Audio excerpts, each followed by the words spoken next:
are blowing in Germany, with Friedrich Merz winning the most votes and on course to become Germany's next chancellor.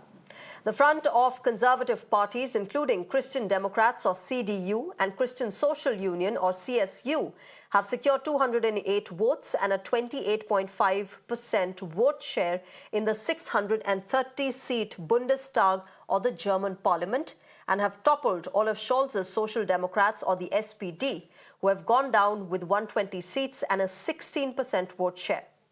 But the party that has emerged as the second largest party in the Bundestag is the far-right Alternative for Germany, or AfD, headed by Alice Weidel.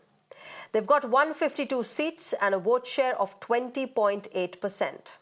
Even though Merz will have to form a coalition, he has ruled out working with the AfD and instead wants to negotiate with the other two major opposition parties. Now, these snap elections happened, remember, amid a rising German sentiment against immigrants, a weakening economy, and the Russia-Ukraine war. As he claimed victory, Merz said that Europe must have a foreign policy independent of America. In fact, he has been talking about how Russia and US have found common ground over the heads of Europe. This comes after US President Donald Trump excluded Europe from talks with Russia in Riyadh, and unlike Biden and the EU, he has blamed Volodymyr Zelensky for the war. But Trump, remember, was one of the first leaders to congratulate the conservatives, saying people are tired of the no common sense agenda of the left. In fact, this German result has come a day after Italian Prime Minister Giorgia Meloni called out the left for what she says is their hypocrisy.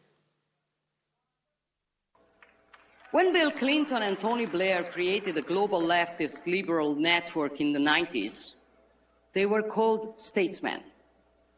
Today, when Trump, Meloni, Milei, or maybe Modi talk, they are called a threat to democracy. This is the left's double standard. But we're used to it. We are used to it. And the good news is people no longer believe in their lies.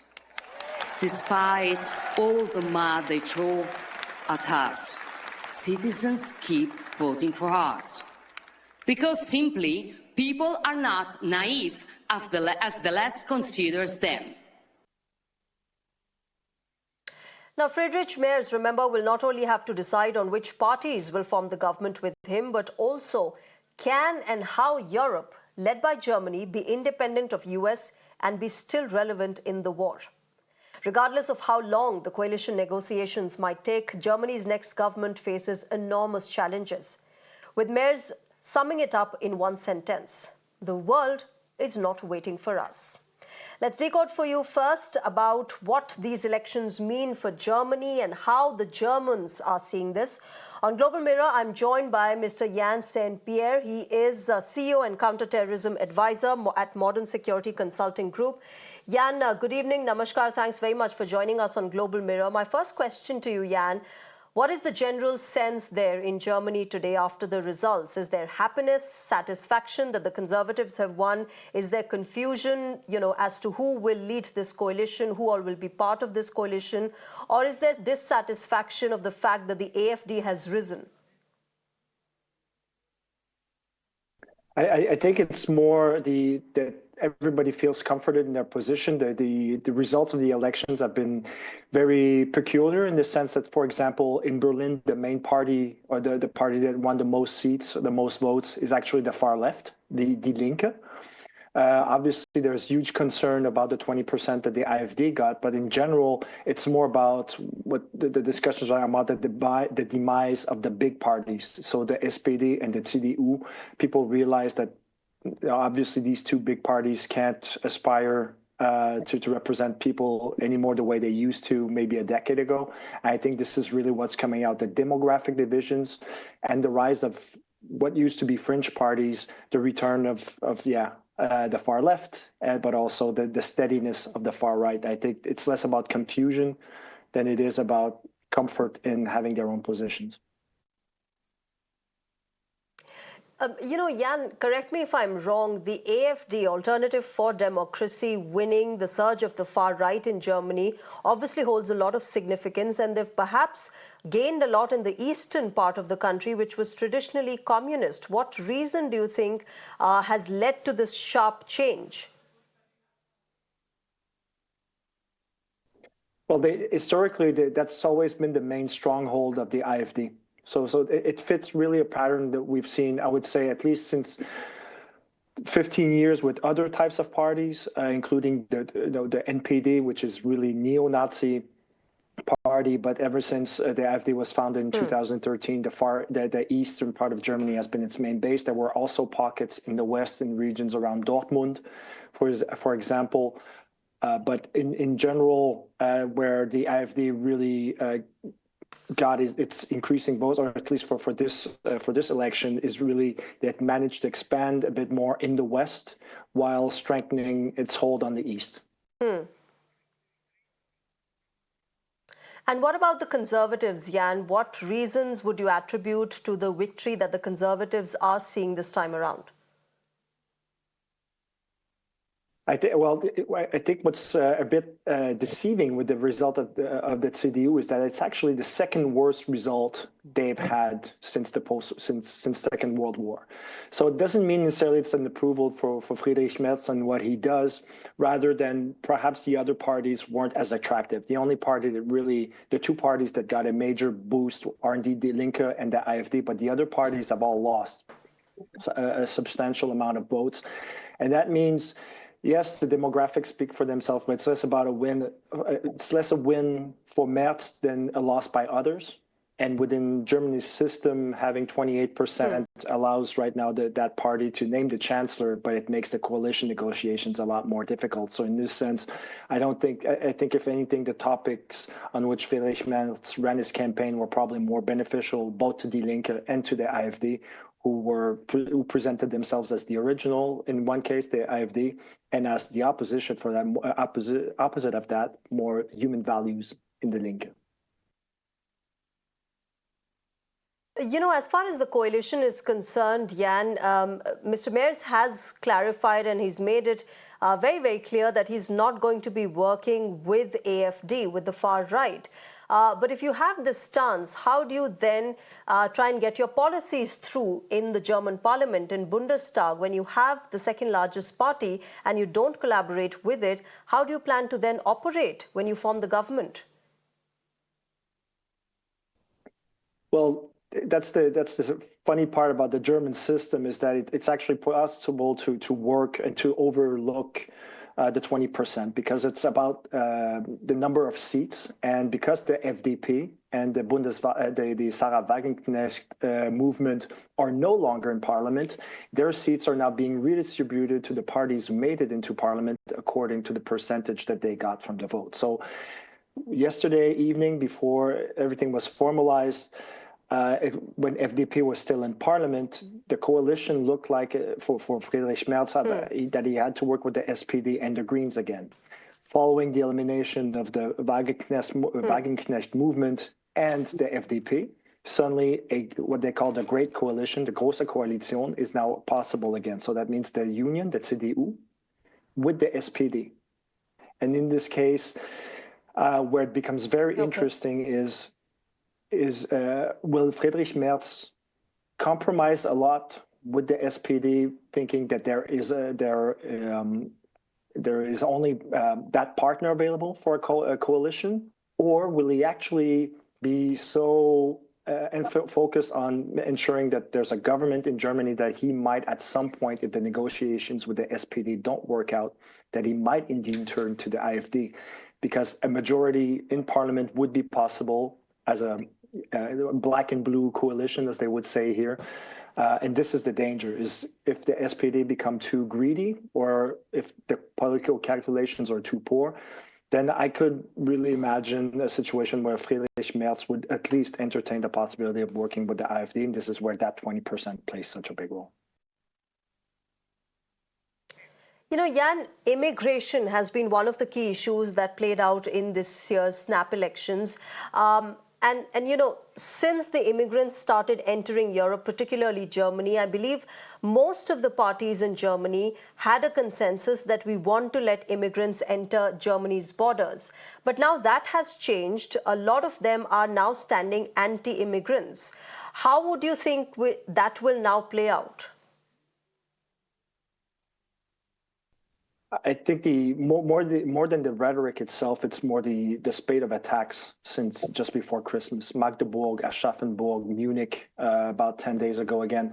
There's several incidents. The attack in Berlin at the Holocaust Memorial against the Spanish tourists. All of these things, sort of fed into that scapegoat of the migrant as being the source of problems and insecurity in Germany. And the AfD is really the party that profited from that, even if the CDU tried to use that to some extent during their campaign. But I think in the whole, it's more about the economy. It's about efficiency in Germany. I think this is what won out. I think it's one of the reasons why we saw smaller parties make bigger gains, like Die Linke, and for the major parties, that they still had losses because people are generally disappointed with their management. So yes, short term, I think immigration played a role because of what happened, but less about the politics than the short term effects of headlines. You know, Donald Trump, the American president, was one of the first few global leaders who congratulated Friedrich Merz. And he said that it's good for Germany, that people were fed up of the no common sense agenda of the left. But the fact of the matter is, Jan, that when we use the term conservatives, it's very often seen as being similar to the Republicans of America, the ideology that the Republicans have in the United States. How would you say it's different? Say, you know, taking this as an example, America's Republicans, how would you say they're different from the conservatives of Germany? Well, that's sort of within political science circles, it's well known that the U.S. Doesn't really have a left. If you're really left in the U.S., you're really to the left. Whereas in Europe, the center parties usually identify themselves as such center-right or center-left, which shows very much how those positions are flexible. And we've seen it over the years, whether it's the socialists in France or in Germany, that they very often are more about management than ideological links. But I think one of the major differences between European, and I'm extending to Europe right now compared to the US, is definitely the role of religion. I think in this sense, Europe is still very stays away from religion as a topic for politics, whereas in the U.S. it's very present, and I think that's the main difference when we're talking about conservatives in Europe and in the U.S. You've also got the Russia-Ukraine war, and there were concerns that Europe was left out of the talks that happened between US and Russia and Riyadh. How would you say the new chancellor, and it's going to be Mr. Friedrich Merz, he's going to be dealing with it? He's going to be dealing with a person like Donald Trump. That's a very good question, because I think it depends a lot on the coalition he'll be willing to be. I think the SPD will be a major factor in how that policy is approached, but he's made it very clear on two levels. First of all, that the transatlantic issue, the partnership, has to be an issue of the chancellery. So in Germany, the chancellors have that opportunity to choose some of the issues. So that's one. And the second one, in his victory speech yesterday, he did say it's important for Europe to become independent of the US. I think in this context, he's very aware that the approach to Donald Trump is to be transactional. It's not about common values or ideas. It's about business. It's a zero-sum game. And I think Friedrich Merz has shown throughout his career, basically, that he's a zero-sum guy. And in this sense, that could work out. But again, in Germany, he won't be able to decide alone. And just how much the SPD will be able to go along with that remains very open, and therefore will affect how he approaches his transatlantic policy. All right, before I wrap up, my last question to you, Jan. Tax cuts is something that Mr. Merz has been talking about, and German economy could do much better than how it is right now. Beg your pardon. Do you think that that is achievable? Do you think that Mr. Merz will be able to get the German economy back on track, because it is one of the leading factors for economic growth in Europe? Well, I think the key word here will be innovation. Mr. Merz was very clear that he promotes stability. Now the question will be: will that stability involve also progress, risk taking, innovation? Because this is an area where Germany has really lost its edge in terms of economy. They're really relying on a structure and an industry that is become outdated, that is being outplayed by competitors. And the question will therefore be: will Friedrich Merz be able to invest enough in emerging technologies, for example, in AI, in other issues, to make Germany competitive again and be able to compensate for, let's say, the gap with the others? And I think, again, in this case, he should have a lot more to say as a person, as a party, than within the coalition. All right, Jan St-Pierre, thanks very much for joining us on Global Mirror and sharing your perspective. With that, ladies and gentlemen, let's also welcome my guests on the show. Ambassador Gurjeet Singh is with us on the show. I'm also joined by Daniel Bodman. He's a Canadian journalist. Good evening and namaskar to both of you gentlemen. Ambassador Gurjeet Singh, let me begin with you. How does one see, how should the world be seeing this victory of the Conservatives in Germany, considering the fact that alongside the Alternative for Democracy, or the AfD, the far right has also surged, and surged big time? Thank you. This is not a foreign policy election. It is a domestic policy election in which the German people have expressed their views rather strongly. They have thrown out all the three partners of the current coalition, who have all had massive downturns, with the FDP losing their place in the Bundestag itself. Secondly, though the CDU has won, it has not been able to breach the 30% level. It is still at 28.5. So it is a victory of sorts, but not a decisive victory. The two parties who have had surges are the AfD and the left. And both of them are not going to be in government. So you are left with the CDU looking for the best among the losers to align with to form a government. Yeah. So that is with the dilemma that Germany has. And if only Germany can get its act together, then they can become relevant for Europe and the world. Daniel, you want to come in on this? How difficult or easy would it be for Friedrich Merz to deal and negotiate with a person like Donald Trump, the American president? He's been very clear that it's between America and Russia. He did not even invite Europe for the Riyadh talks. But Mr. Merz has been a businessman himself. He's in fact worked at an American giant, the BlackRock, as well. Do you think it's going to be easier for him to negotiate with Trump? Well, the negotiating with Trump depends on, I guess, your willingness to do so. So if he's just willing to negotiate with Trump, he can. The whole thing with U.S., Russia, Ukraine, Germany, it all comes down to, okay, there's a choice that Europe had to make in 2022. You can either have support for Ukraine or Greta Thunberg. You cannot have both. They chose to have both. And now it's blown up in their face. Russia supplies way too much energy to Europe.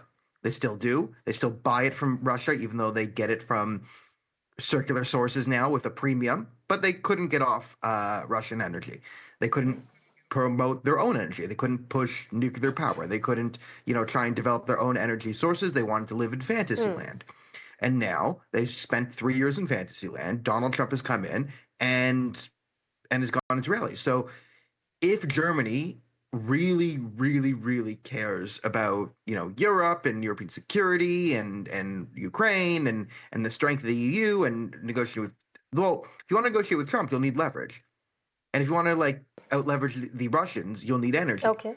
And right now, just, living in fantasy land and pretending that you're a green leader because you set up a bunch of wind farms or whatever, or some solar panels out in the middle of nowhere, and continue to buy, energy from Russia or Russia through other means. Well, you don't really have any leverage here. They don't have an army, right? The Germans don't have an army they can roll up, confidently anywhere, right? They need to be an economic superpower. So if you want to negotiate with Trump, well, they're going to need to unleash their own economic power. They'll need to sort of invest in energy and military and become a superpower on the European continent. And the real question is, are they willing to do that? And what it, I mean, that's the number one question, I guess, for German foreign policy. But again, the ambassador is right. This is not a foreign policy election in Germany. This is 100% domestic policy, and most of that is radical Islam and mass migration. Right? You can't go. There's like 5 or 6, 7. It's almost every day in Europe you hear of another Islamic terrorist attack.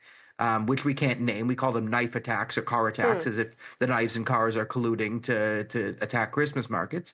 But this is the main problem in Europe. So if Europe can't fix its own backyard, it's going to have no leverage power with the United States or Russia. And if they do, listen, Germany's a very competent, efficient country. Let me take this across to Ambassador Gurjeet Singh, Daniel. Yeah. Ambassador Gurjeet Singh, you want to come in on this entire immigration stance that has really evolved in Europe, particularly Germany and France. Germany also now, of course, seeing elections being fought on anti-immigration planks this time around as well. That was one of the key issues. But do you think that this is the kind of results that come in are also a reflection of how perhaps the locals there are regretting opening their doors to immigrants?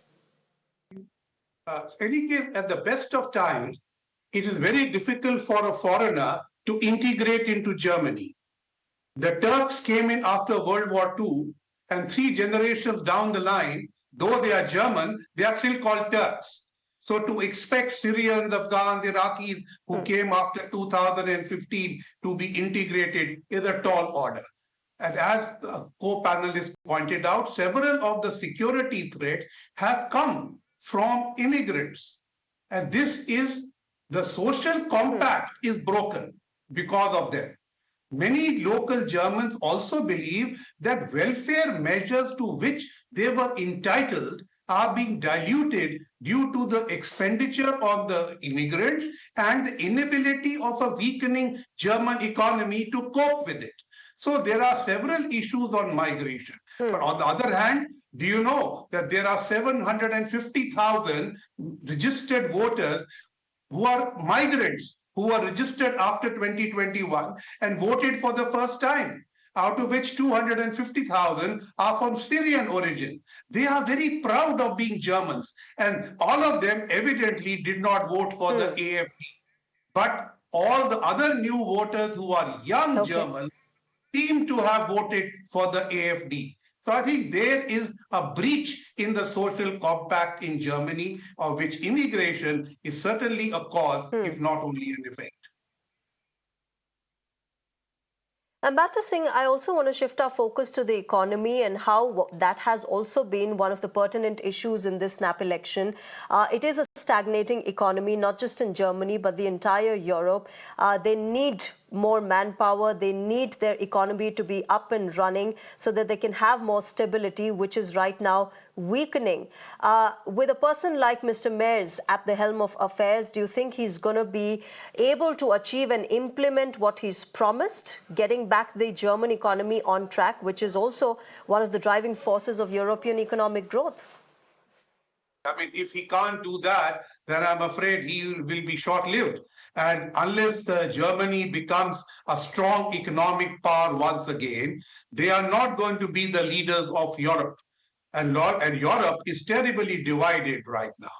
So Germany in the post-COVID world has not been able to cope. And as my co-panelist said, it has not had enough innovation. There are many global champions who are linked to manufacturing, but manufacturing has taken a hit. So today, Germany has a dependence on the USA for its exports. You know, German-US trade is bigger than German-China trade. But Germany has huge investments in China and therefore does not want to do the China +1 because they believe that that will upset the apple cart.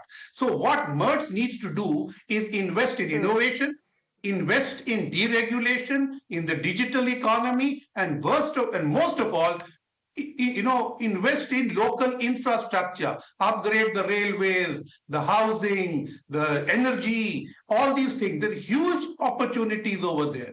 And they must breach the debt break. There is a cap on the debt. Unless they can break that, there will be no command economy intervention into the infrastructure. And that is what Germany needs. Okay. Okay. Quickly, before I wrap up, Daniel, 30 seconds, the surge of the AfD has been quite significant. What would you attribute it to? The fact that, people aren't happy with the kind of policies that have been prevailing? Or is there some sort of anti-incumbency that has come in with the left parties there? I mean, yeah, this is a failure of Europe. Europe barely recovered from the Eurozone crisis, and then after the Eurozone crisis, they self-imposed a mass migration crisis. Is this cultural breakdown? As you speak to people in Germany, they feel like they're losing their culture. This is, a lot of Western countries pre-Trump who just said, oh, cultural relativism, we're sorry for the world's woes, so we're going to bring in tons of people from the third world willy-nilly to make up for past injustices. And then there's social breakdown, there's chaos, it's Tower of Babel. And again, the fact that there's multiple Islamic terrorist attacks consistently. The Christmas markets aren't safe in Germany. And you saw there's the great meme that came from the thing. It's horrifying, but you had an Islamist terrorist attack on a group of German citizens. They went to subdue the terrorists. Then the cops came in and tackled the German citizens subduing the terrorists, and then the terrorists stabbed the cop. That's Germany, and that's why the AfD is rising. Okay, we'll leave it there. Let's see how this really moves forward for Germany, Europe, and the rest of us. Thank you very much to both of you gentlemen, Ambassador Gurjeet Singh and Daniel Bodman, for joining us and sharing your perspectives. With that, ladies and gentlemen, it's a wrap on Global Mirror. Thank you very much for joining us tonight. Bye-bye, good night. Up next is Neha Koshi with Beyond the Headlines.